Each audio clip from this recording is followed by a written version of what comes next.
আসসালামু আলাইকুম রহমতুল্লাহি ওয়া বারাকাতুহু। প্রিয় দিনী ইসলাম দরদি ভাই এবং বোনেরা, ভালো থাকার জন্য এবং পরিবারকে ভালো রাখার জন্য, সঠিক রাস্তায় রাখার জন্য, নিজে সঠিক রাস্তায় থাকার জন্য, নিজের সৎ পথ অবলম্বন করার জন্য, পরিবারকেও সৎ পথে অবলম্বন করানোর জন্য আল্লাহর কাছে যখন আপনি দোয়া চাইবেন, তখন কোন দোয়াটি করবেন?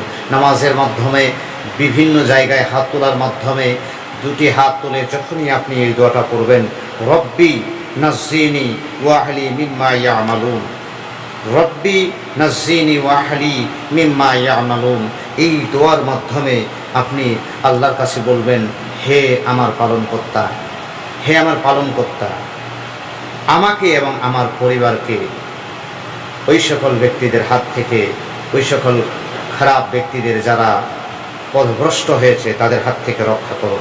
আল্লাহ পাক রব্বুল আলামিন আপনাকে অবশ্যই পথভ্রষ্টকারীদের থেকে রক্ষা করবে এবং আপনার পরিবারকে রক্ষা করবে। এই দোয়ার মাধ্যমে আপনি খারাপ পথ থেকে বাঁচতে পারবেন, গুনাহের রাস্তা থেকে বাঁচতে পারবেন। এই দোয়াটি আপনি পড়তে ভুলবেন না। এছাড়াও আপনি প্রতিদিন সকালে অথবা সন্ধ্যায়, বিনা কারণে সকালে অথবা সন্ধ্যায় অন্তত 3 বার বলবেন, রব্বি নাজ্জিনি ওয়া আহলি মিম্মা ইয়ামালুন। এই দোয়াটি করবেন, ইনশাআল্লাহ আল্লাহ আপনাকে এবং আপনার পরিবারকে ভালো রাখবে এবং সঠিক পথে রাখবে। আসসালামু আলাইকুম ওয়া রাহমাতুল্লাহ।